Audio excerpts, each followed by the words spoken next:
Hi guys! Welcome to my small channel. Update ko lang po sa inyo ang aking mga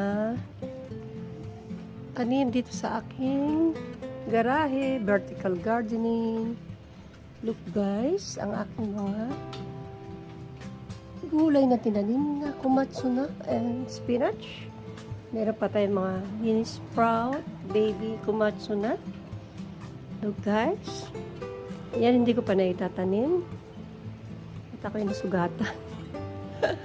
Ayan, masakit. So this is coriander. And this is mojito mint. Yan guys, tinanim ko pa yan nung last year. And meron tayong baby sprout here. And ito pa tayong mga kumatsuna, spinach mustard. And medyo maliit pa sila dito. Ayan, medyo takaw dilig na sila.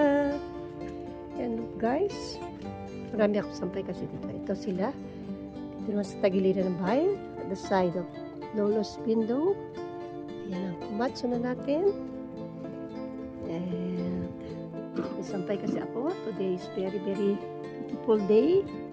Ayan guys, ang ganda doon. So kung makikita nyo, ayan na, namumulaklak ng aming cherry edible tree.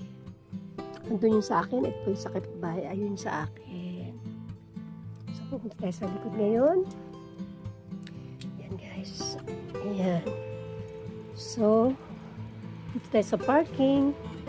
Ang sabay ko lang yun nandoon. At meron tayo dito mga stock na lupa.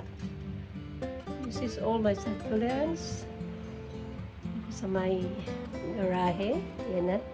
Hindi na ako nagpaparami ng mga succulents kasi ang target ko ay mga gulay.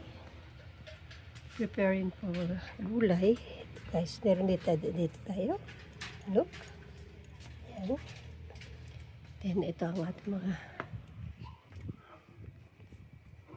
kumatsuna dito sa entrance hall o entrance ng bahay namin. Ayan guys. Makikita nyo, ayun din. Ayan, ang aking car. That's my car. Then, punta tayo sa likod.